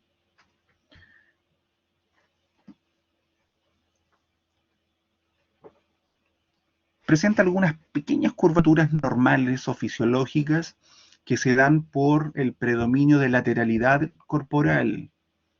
Si yo soy diestro, tiendo a generar una mayor activación de musculatura de ese lado, tanto de miembro superior como de dorso, y tracciona un poco la columna hacia ese lado, ¿ya? Lo mismo hay una curvatura compensatoria a nivel torácico y lumbar. Es una característica que no está en la diapo, pero yo se las quiero anexar. Si yo miro la columna anteroposterior en un plano, una vista, es en un plano frontal en este caso, yo puedo decir que la columna es, no le veo curvatura, ¿cierto? Me quedo un poquito para el lado.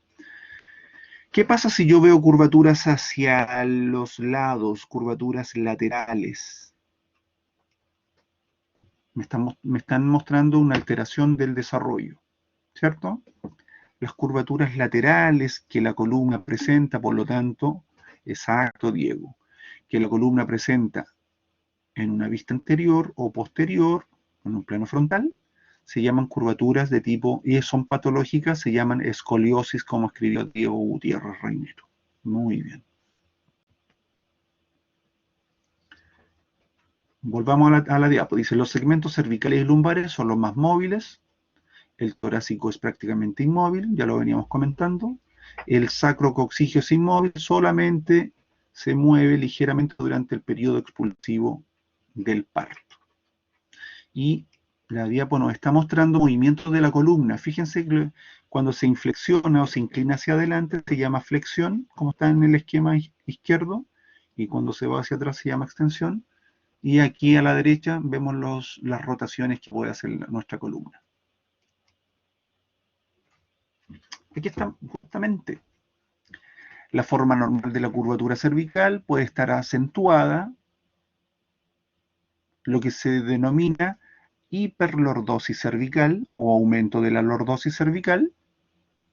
Puede estar disminuida y la vemos más recta por la acción de los músculos del cuello y canales vertebrales, lo que se denomina rectificación de la columna cervical o lordosis cervical o pérdida de la lordosis cervical.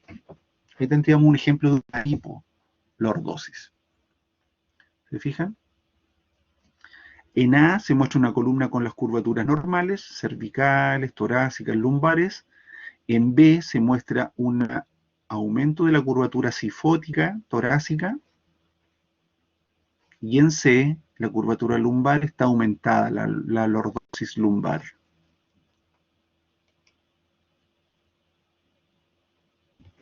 Y aquí estamos, lo mismo que vengo hablándoles en todos los minutos anteriores.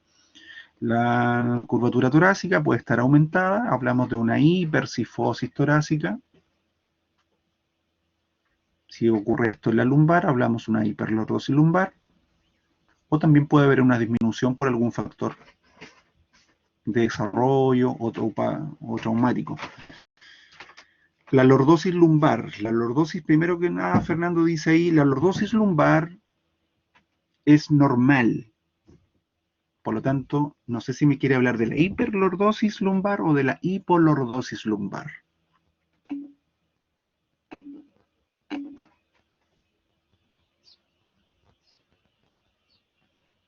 ¿Me escuchó? Claro. La hiperlordosis lumbar puede nacer de una debilidad de la musculatura abdominal.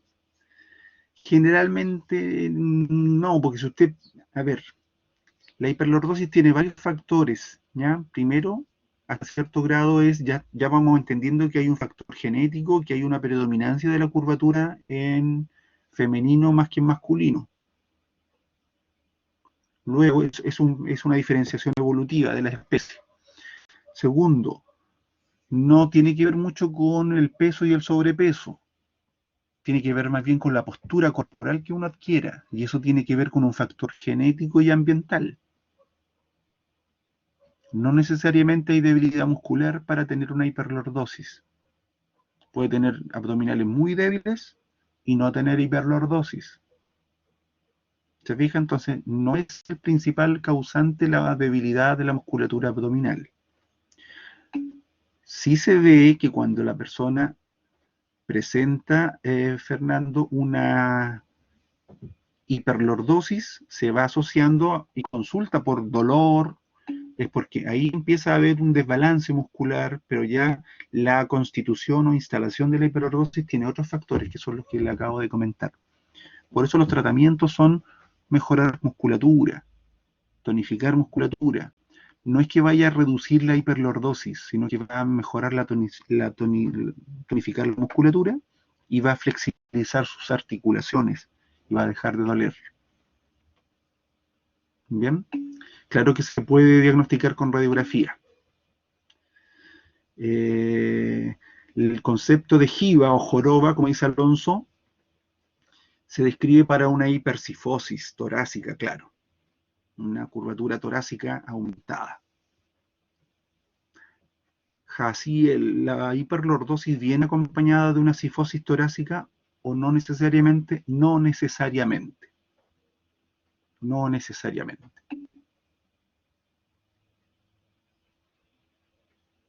¿Ya? En general, muchas de las alteraciones de las curvaturas tienen que ver, como les vuelvo a repetir, con factores más bien posturales adquiridos en el ambiente.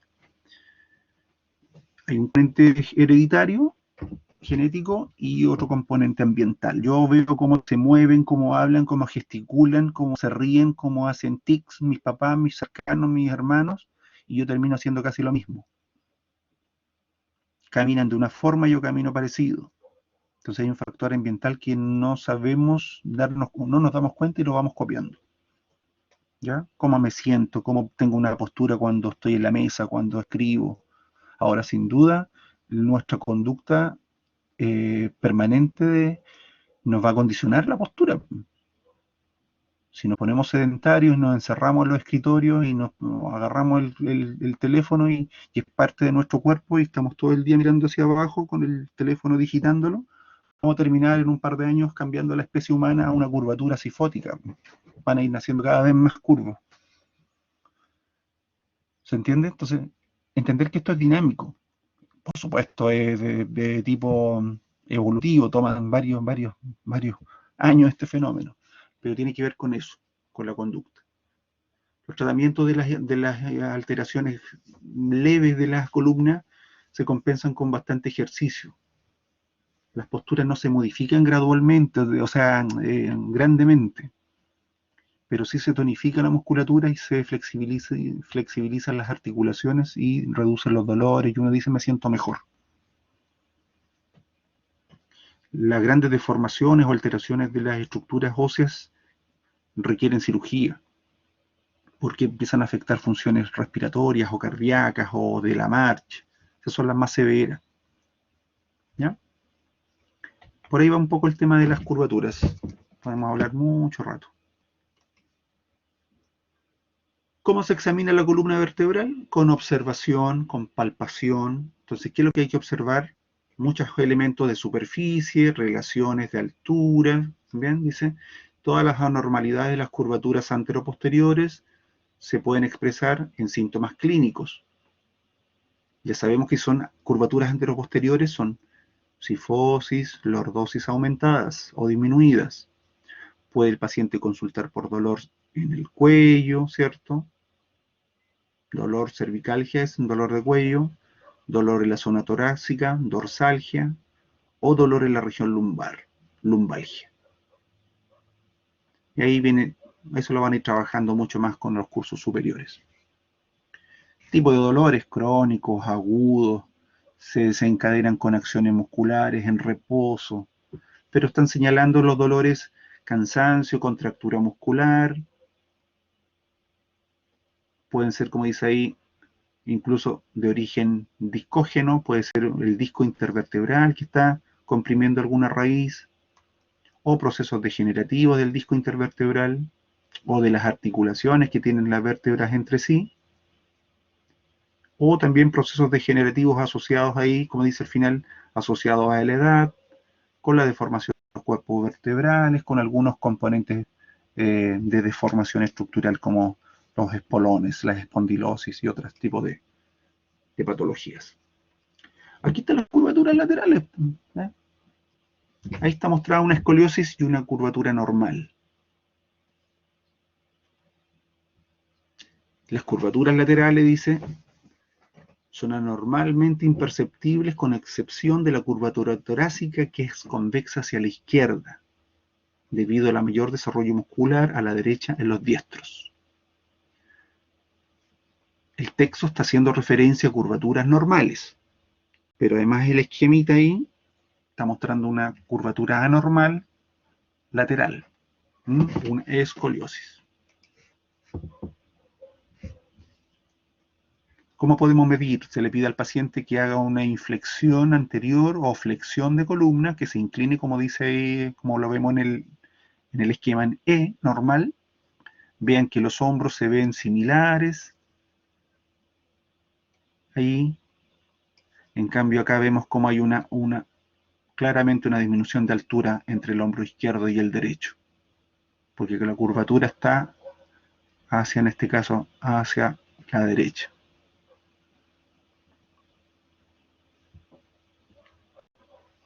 Consecuencias de esto, dice, las escoliosis se pueden presentar de múltiples causas.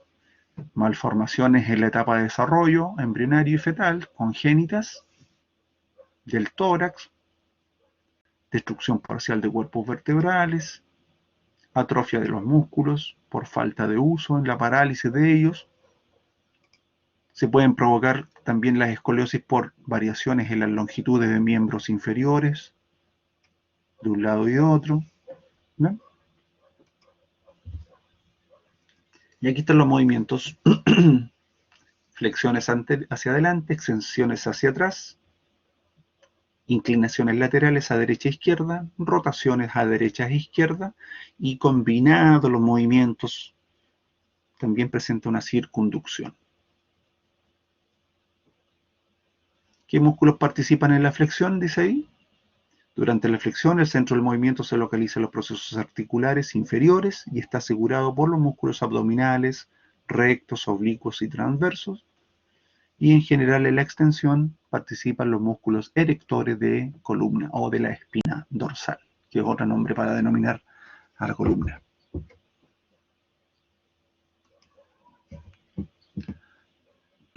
Para examinar la movilidad de la columna vertebral se debe fijar la pelvis, se ponen las manitos, ¿cierto?, del examinador fijando nuestra pelvis y se permite o se solicite que haga movimientos hacia anterior y hacia posterior y laterales. Por ejemplo, dice movilidad del segmento cervical, valores normales, 45 grados de inflexión, hiperextensión en 55, inflexiones laterales, el cuellito para la derecha, llevar la oreja hacia el hombro, 40 grados hacia la derecha e izquierda, rotación, mirar hacia atrás como la lechuza, 70 grados, ¿ya? Hay varios. En el torácico dice, el segmento torácico, el rango es nulo o mínimo. Claro, si se fijan aquí se está moviendo en bloque. En el segmento lumbar la flexión tiene un rango de 75 grados respecto a la vertical con rodillas extendidas, una extensión de 30 grados, inclinaciones laterales o flexiones laterales o inflexiones laterales de 35 grados y rotaciones que son rotaciones a derecha e izquierda, no es hacia adelante y hacia atrás. Son de 30 grados a nivel del segmento lumbar. Aquí se está mostrando justamente cómo se puede provocar un daño del disco intervertebral y en rojo se esquematiza cómo está protruyendo parte del contenido nuclear a través del segmento fibroso del disco y comprime uno de los nervios raquídeos. Por la carga que soporta la columna lumbar es la que frecuentemente se daña en los discos, dice ahí, ya que habitualmente se usa para levantar peso desde el piso.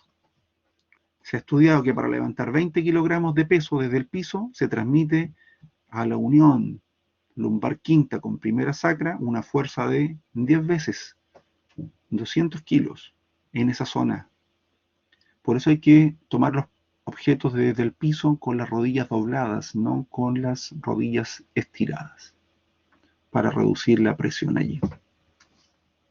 Si no, seguro que se va a lesionar. Aquí estamos mostrando otro factor de daño, es el sobrepeso. Los factores de riesgo van a aumentar entonces, se multiplica la carga. Y se está mostrando cómo a la izquierda cómo el disco intervertebral tiene una zona central nuclear y una zona periférica fibrosa como un anillo que tiene varias capas, laminillas concéntricas seccionadas, que es un verdadero cinturón de contención, pero igual la carga, vean a la derecha cómo el disco se deforma y distribuye entonces la energía, contiene la energía de la carga, deformando su disco. Por eso, y este fenómeno ocurre durante el día, ¿eh? Nosotros caminamos, ponemos de pie, la gravedad nos afecta, y terminamos al día 1 centímetro o 2 centímetros más chicos de lo que somos, si nos medimos. Al descansar en la noche se vuelve a nutrir nuestro disco intervertebral y recuperamos la longitud. Aquí estamos mostrando las inclinaciones laterales. Ya dijimos, la inclinación lateral es de 40 grados.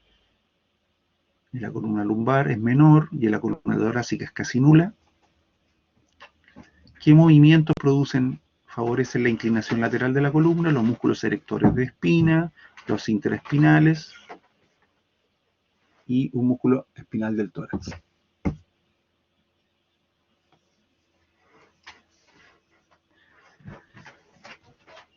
Siguiente.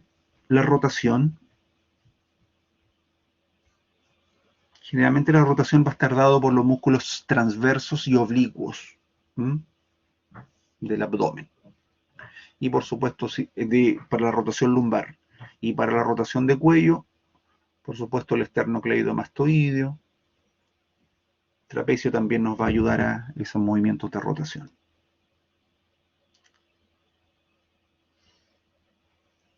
Si se fijan lo que está mostrando la diapositiva, que estos movimientos tienen un componente asociado de inclinación lateral. En la región cervical y lumbar el movimiento de rotación se acompaña siempre de inclinación lateral para aumentar los rangos. Y los movimientos combinados de la columna también le llamamos entonces circunducción. Ahí se está mostrando una hernia del núcleo pulposo, como el núcleo del disco está protruyendo hacia atrás en este caso y comprime la raíz nerviosa parte de la médula. Todos los movimientos antes mencionados confluyen al centro del núcleo pulposo. Este núcleo pulposo en un 80% está compuesto por agua. Ahí vemos nuevamente una hernia de disco, en donde lo que protruye es el núcleo pulposo y comprime las raíces. Y al comprimir entonces tenemos sintomatología. Preguntas de prueba. Los espacios interespinosos. Aquí estamos hablando de los procesos espinosos. O los espacios intervertebrales son utilizados en clínica para realizar la punción lumbar. La punción lumbar es un proceso, vean aquí a la izquierda cómo se está mostrando distintos tipos de trocar con agujitas entrando a depositar anestésicos, tomando muestras de los distintos segmentos de los espacios que la columna de la médula espinal nos proporciona, ¿ya? Dice, si queremos hacer una punción lumbar, primero, dice, ¿para qué se hace la punción lumbar? Permite extraer líquido cefalorraquídeo para examen, como así también se hace una punción lumbar para depositar anestesia, para cirugías de pelvis y miembro inferior. Y se describen una punción lumbar alta y una baja. La punción lumbar alta es aquella donde usted va a usar como puntos de referencia la vértebra torácica L3 y la L4. Y la baja L4 y L5. Aquí abajo estamos mostrando la lumbar alta y la lumbar baja.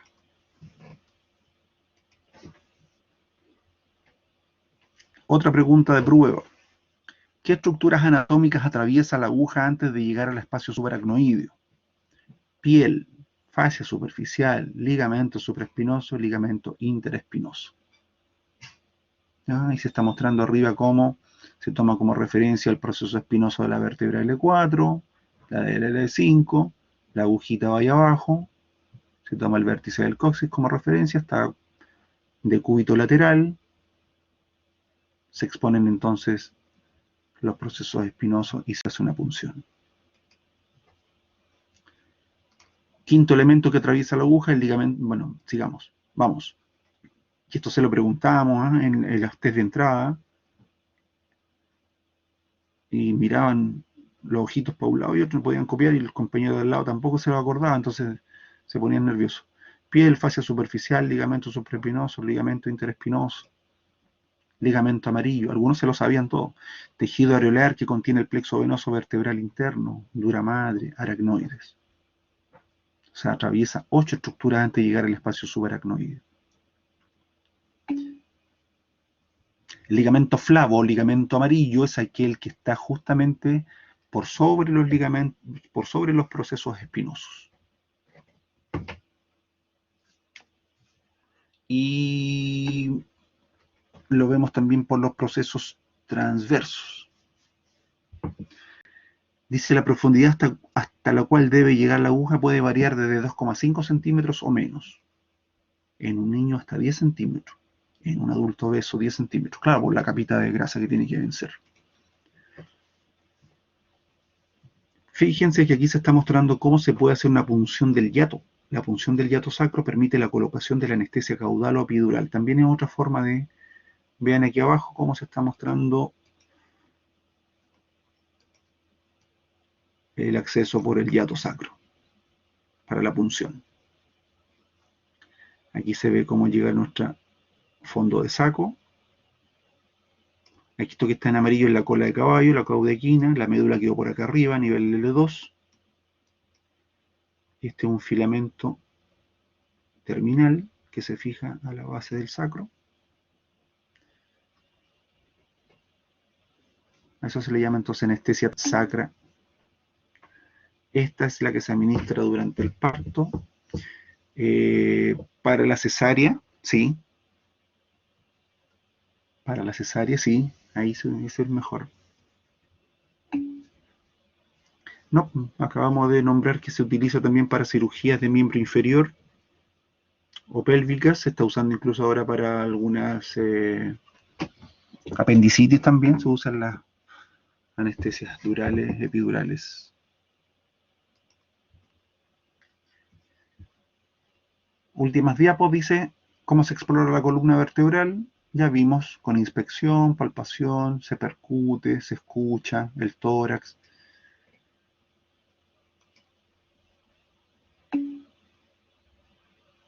Lucas Villagrán Roa. ¿Ocurre algún problema si se funciona directamente un nervio? Claro que sí. La lesión de un nervio puede ir desde una neurotmesis, axonotmesis o una neuropraxia. Va a depender del daño que usted le haga a las fibras nerviosas. Lo más suave le va a provocar una neuropraxia, va a tener hormigueos, alteraciones de sensibilidad, puede provocar incluso un daño más de los axones, va a tener un poquito más de daño en tiempo, en meses, o puede seccionarlo completamente y no va a recuperar nunca más la sensibilidad o la movilidad. Exactamente. Se observa entonces los procesos espinosos, dice, la inspección de la línea espinosa permite ver las deformaciones de la columna, como en la línea central. Mediante el tacto rectal se puede palpar la cara anterior del sacro, por medio del tacto vaginal, en especial en mujeres embarazadas, se puede palpar el promontorio o ángulo sacrovertebral. La palpación y la percusión de la columna permiten reconocer los puntos dolorosos, todo esto combinado con la movilización activa y pasiva. Esta fotito la usamos harto para que ustedes vayan identificando estructuras del dorso, ¿ya? En los prácticos. Podemos, dice ahí, a través de la palpación, reconocer dónde está el proceso espinoso de la séptima vértebra cervical. Punto de referencia anatómico para contar las vértebras. En los pacientes delgados se puede palpar el proceso espinoso de las vértebras torácicas y lumbares, como depresiones interespinosas. Se puede palpar también la cresta sacra media. También en la zona del sacro se pueden producir úlceras por decúbito en pacientes que permanecen largo tiempo postrados. Las úlceras por decúbito son cuando se rompe la piel, se hacen estas verdaderas justamente lesión de piel que se llama una úlcera por estar acostado, por decúbito. Y se generan las escaras que ustedes han escuchado probablemente en los pacientes. Comparativamente ahora, para ir terminando, la columna vertebral mide 73 a 75 centímetros de largo, promedio en el hombre, un poquito más corto de desarrollo óseo en la mujer, 60 a 65, y se nos va disminuyendo con la edad, ya que se nos van deshidratando tanto los discos como va a ir pérdida también de masa ósea. Si lo estudiamos con radiografía, ¿cierto? Podemos observar las formas de diagnosticar, o sea, con radiografía podemos observar lo normal y podemos diagnosticar lo anormal. Fundamentalmente, alteraciones de la forma del cuerpo, de los procesos espinosos. Y va a depender entonces de eso lo que queramos estudiar, el tipo de imágenes que se solicitan. Generalmente la radiografía es bastante útil, ¿ya? Para describir estructuras óseas, así que con radiografía es suficiente.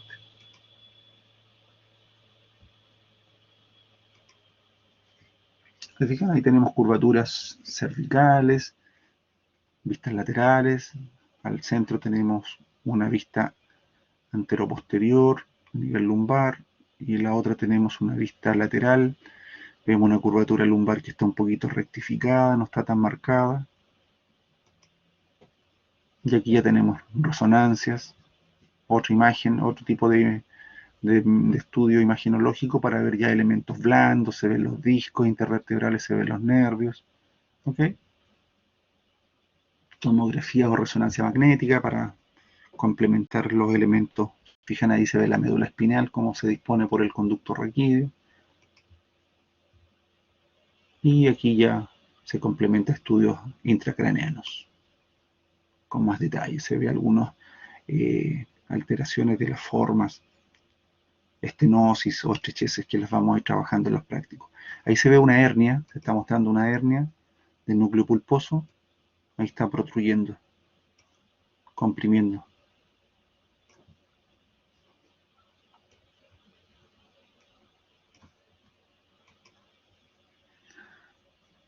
Aquí hay una radiografía para mostrar una escoliosis que de alguna forma está compensada. ¿Por qué digo compensada? Porque yo veo la curvatura de la pelvis y no la veo desbalanceada. La veo, espero que tenga las longitudes similares en las piernas, pero se produce una compensación hacia un lado, o sea, una curvatura hacia el lado y compensada hacia el otro. O sea, hay un mecanismo de medición de la columna, que también lo vamos a trabajar en el práctico, que es medir el borde inferior del disco del cuerpo vertebral de mayor inclinación que se observa por abajo y el borde superior del disco de mayor inclinación que se observa por arriba. ¿Se fijan? Como ahí se traza una línea y perpendicularmente a esa línea, para arriba y para abajo, el punto de intersección me genera los ángulos de la escoliosis. Hay tipos de estudios, radiografía en bipedestación, con cuadrícula, con FORI se llama, para poder justamente regionalizar mejor.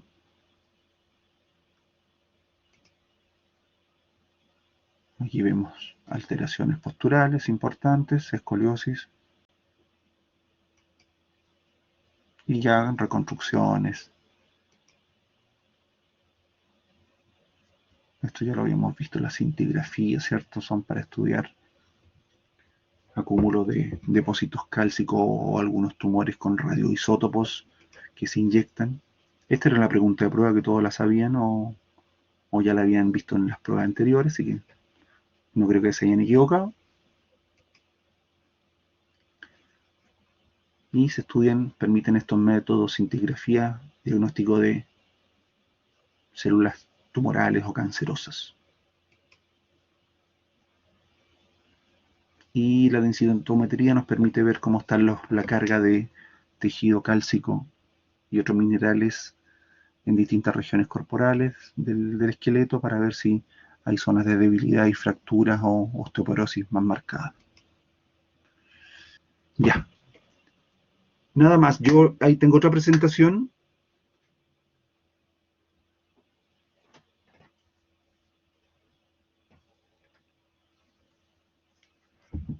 Alonso pregunta, ¿qué es el tórax? Es una estructura que tiene componentes óseos y musculares. Así se define, como una definición anatómica, el tórax. ¿Ya? Es una caja ósea articulada, flexible, compuesta por las vértebras torácicas, las costillas y el esternón, que protege los órganos respiratorios y cardíacos y los grandes vasos. ¿Ya? Vamos a... Tórax creo que lo vamos a trabajar en región, no todavía, ¿ya? Pero lo vamos... Tengo una presentación de dorso y nuca y dorso que se las voy a dejar grabadito para que no nos atrasemos mucho, ¿ya? Se las voy a dejar en otro horario porque el viernes tenemos que hacer clase. Vamos a seguir avanzando con vascularización de esta región dorsal. ¿Ok? Ya, para que alcancen a almorzar y descansen. Y hay una conexión de laboratorio donde se les subió, no sé si ya han cachureado por Blackboard. Sí, se supone que la conexión se mantiene en ese horario. Sí, Javiera. Sí, porque la idea es que desarrollen las guías, aclaren dudas, más que sea tan dirigido. Bueno, aclaren dudas, sepan para que les vaya súper bien el miércoles. Les vamos a decir también el horario probablemente de la gincana. Generalmente les damos unos minutitos antes de... Nunca se hace el inicio del laboratorio. No, pues la gincana es en plataforma. Le pedimos generalmente que ustedes respondan estructuras, muy similar a como le hicieron el test. Alonso. Por razones también de tiempo y de revisiones más rápido. ¿A cuál correo, Nicole? Envíemelo al RBAR, sí, porfa. ¿Ya? Ahí está.